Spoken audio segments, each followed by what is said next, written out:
at large. We just need to re-empower them, bring in the newer vistas over there. With this, I invite Professor Onkar Singh to deliver his address and add upon the conversation. Professor Onkar Singh.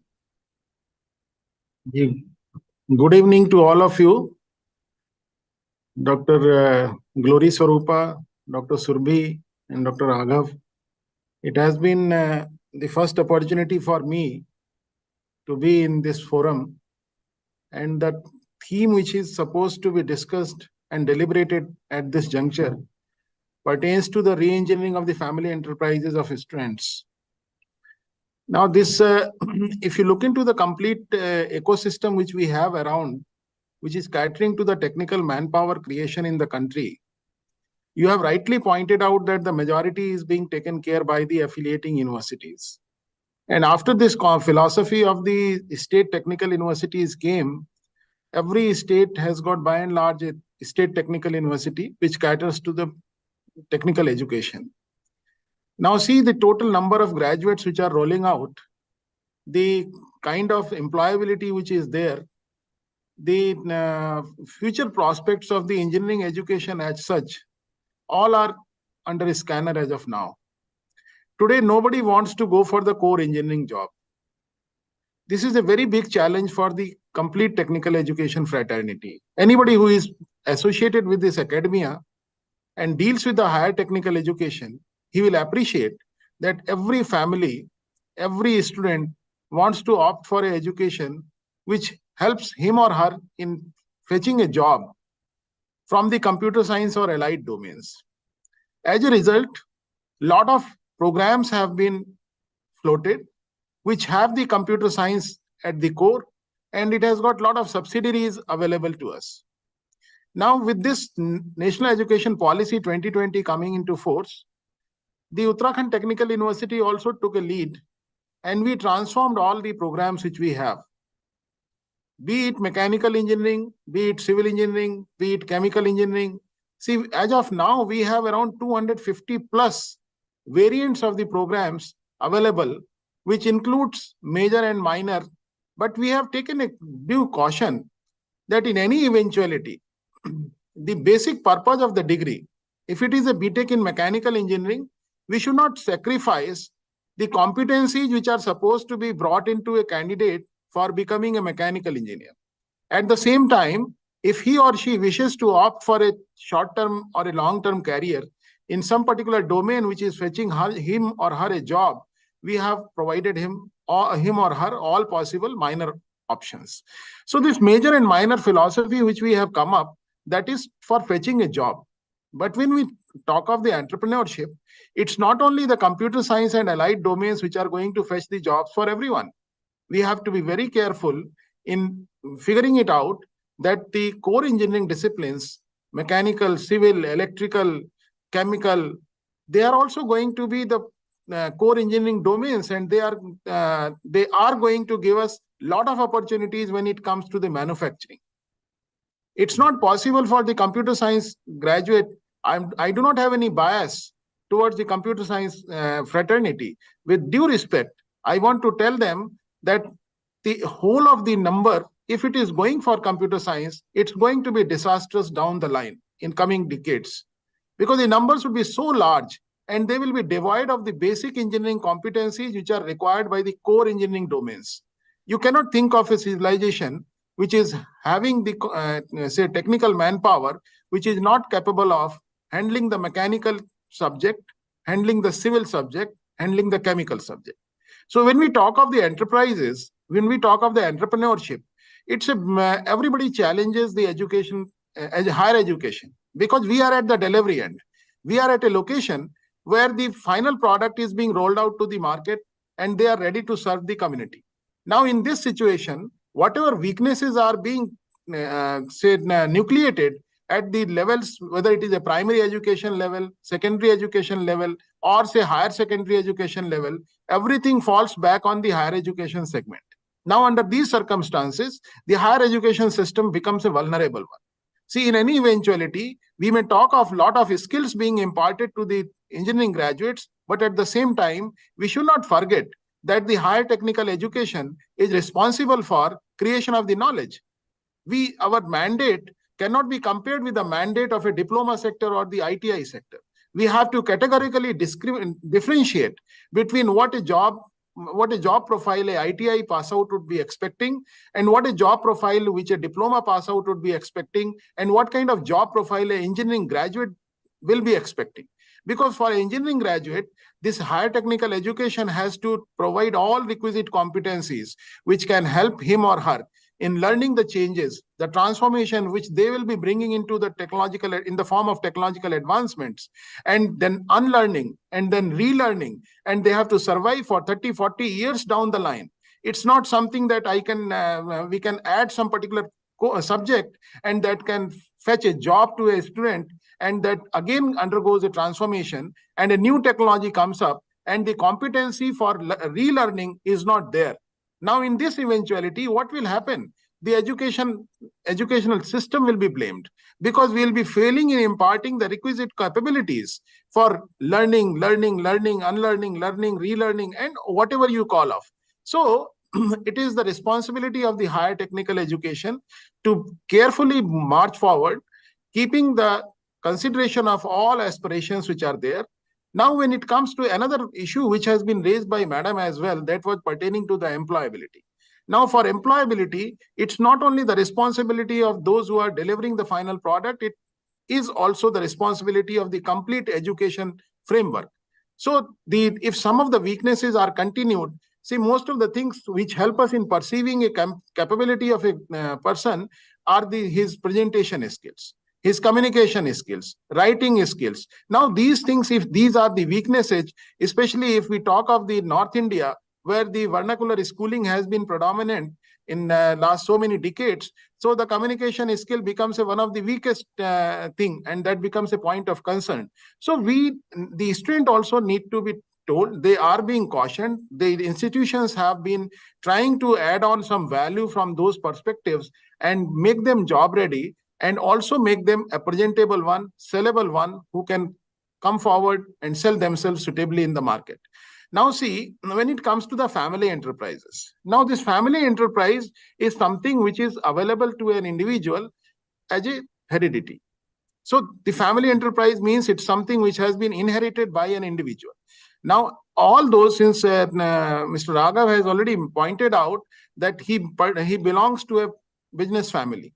So all those who are belonging to the business family, if the kids are getting educated well, either they will be taking their business to new levels, or they will simply switching to some other kind of job which offers them a comfort, because the kind of environment in which you are grown up, you have a lot of complaints, and you do not want to continue with that job. So I may be excused if somebody is getting hurt with it, but I have seen that there are a lot of business families where kids do not want to continue or pursue with the same kind of things which their father and forefathers might have been doing. Although it has got a lot of opportunities, you can bring in a lot of transformations with the kind of academic and professional competency which is provided to you. So you can very well go for the digital transformation of your complete business profile, complete operation. We keep on talking about Industry 4.0. So Industry 4.0 specifically relates to the cyber physical system integration. So in whatever manufacturing processes you name, whatever say business you name, there is always a possibility that you can transform your business, you can transform your operations from the digital technological perspective, because we have the tools available with us today. So the families run businesses, the families, their parenting is also playing a significant role. The parents may also not be interested in putting their children again in the same kind of typical situation where they are not sure about what's going to be happening to the business down the line in coming decades, because one has to survive for 30, 40, 50 years as an active. Now with the say average age increasing, this span is further getting enhanced. So the family enterprises, the students have got they have the capabilities, they have the opportunities available. They should transform. I can simply call upon the student community, those who have joined online, they should introspect and find out the opportunities, and instead of going for a job, they should start re-engineering their whole ecosystem which is available to them hereditary, say as a heredity, and they will be in a position to bring out a lot of good things out of their own businesses. Say e-commerce integration, which was not there earlier. So now there is an opportunity available. Sitting at any location, you can market your product or your services at in any part of the world. So those who are trained in the present perspective, the higher technical education, whatever we are providing to them, we are providing them with all requisite competencies to handle these kind of transformations. So irrespective of the institution from where you graduate, I'm pretty confident I can say it with certainty on behalf of the complete academia that the syllabus and curriculums are never deficient. The deficiency lies in how do we deliver, how it is being perceived by the student community. The teachers may not be performing their job well because it's not possible. If you have 5 fingers, each of the finger cannot be, say, they are not equal. Similarly, all teachers may not be that proficient. They may not be in a position to captivate their classrooms. But at the same time, you have the curriculum available with the kind of e-content which is available to each one of us, free of cost. So that should be capitalized by the students, and they have to carefully upgrade themselves, make themselves competent of handling the technological advances which are available to us. See, data analytics. This is again a domain which should be capitalized by the family and business students. So those students who have this opportunity, because you are getting so many things which are well laid, you have to only transform them. So the government might be doing its bit, but the society, the community in which we live, still everybody is wishing to go for a government job. Why it is so? Because there is certain degree of risk involved into it. If you look into the success of the entrepreneurs, they look into the success of the startups, it's dismal. So if only 10% is the success, what 90 would be doing? Because gradually, biologically also, they are growing old. So they land up at a position from where they cannot roll back. They cannot reverse the clock. And they are into a lot of, dilemma. And for them, it becomes very difficult to take the decisions for their future. So the present, technical education, what we are imparting across the country, it's not pertaining to the Uttarakhand, across the country, we are imbibing certain requisite capabilities in the students. It's up to them. They should have a sense of respect for their family and businesses, which have nurtured them, which have brought them to this stage, and they should feel pride in being part of the family, which has been privileged one to run a business. It's a privilege because your father and your forefather or your further grandfathers might have been the employer at that point of time. I cannot think of my father being an employer, because he was into service, and I am also into service, and my kids may also be interested in going for the service further. So it's a kind of job which when we are into service, we become a servant to somebody. So we are not free for various kind of experiments, but as being part of the privileged business family, one should capitalize on the digital transformations. You should capitalize on the e-commerce opportunities available. You should capitalize on the data which is available to you. So data it is having immense opportunities. You should exploit that database. You have the capability to analyze it. Create your own market. Find out which are the opportunities where you should grow. You go for the automation. Go for the artificial intelligence-based interventions. It's not something very difficult. You can very easily do it. So you can say these all are things which the engineering graduates who are the privileged ones should exploit and feel a sense of pride in being part of the business family. Most of us do not have this opportunity. Most of us are simply switching out from the families which are having the businesses. Finally, the father and grandfather would be desperate and they'll be selling it off. They simply sell it off because kids are not interested in taking them forward because it does not offer them a comfort zone. But in reality, if you compare the kind of life which you will be leading as a say employee as compared to the one who is running a business, the two cannot be compared. You have enormous opportunities. So the present day technological interventions, the present day educational system, none of them are deficient.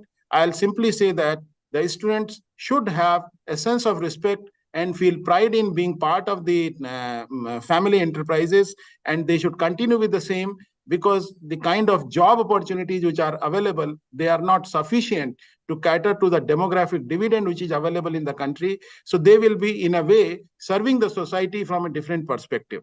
So that is a very important consideration. Feel about the others who are desperately needing a job. Why do you want to switch over? Why do you want to close your enterprise and go for a job? Let someone else do it who doesn't afford it. So, I do not know what is the what specifically is to be talked in this particular perspective from an academic point of view. But I feel that there is a transformation happening. The government has been focusing a lot on the respecting entrepreneurs, the startups. The new ecosystem has evolved. Lot of government institutions and departments are handholding the students, but still lot needs to be done. Because when it comes to, say, I quote it at n number of times, that if a father has to marry his daughter, he will always look for a boy who is well settled, who has a secured job. Nobody wants to put the daughter in risk. So unless until this perspective is not getting changed, where we have a sense of respect for those who are taking risks as well, because they are eventually going to contribute to the economy in a much bigger way. So it's not something that anybody is big or small, or anybody's contribution is being questioned. Everybody is contributing, but few have that golden opportunity. So those have this opportunity, they should exploit it. They should, the educational system, educational institutions are with you. We are providing you with the basic competencies. We'll continue with that. The educational institutions cannot be tweaked like that. Today we have a requirement for Linux. Today we have the requirement for Red Hat. So we should offer a job. That is not possible, because we should not compromise. We should not sacrifice the basic competencies which have been there since last so many decades, and which are still relevant. Say they are still relevant, because you need to understand how all this has happened, and what is unless until you don't have the understanding of how it has all happened, you cannot evolve anything new. So for evolution, the past is also equally important. So I am confident that the kind of ecosystem which we have today, we have to carefully march forward, but there is no risk at all. The students have to understand that they should become entrepreneur, and those who have the opportunity, they should definitely exploit the technological advancements and the opportunities which are available. And I'm thankful to Mr. Raghav and Dr. Surbi for giving me this opportunity. I'm open for any question if it is there from any side. Thanks a lot, sir. It has been a terrific keynote what you have presented, that the academia, the higher technical education academia, is presenting the foundational education to the graduates, and this educational foundation would help them to acquire any skill under the sun, and that is what is higher technical education all about. That was the first very point. And sir talked about the cyber physical interface. Now, without a physical expertise well in place, how are we going to leverage the importance of Industry 4.0 or whatever we are talking about? So that is a very important, the importance of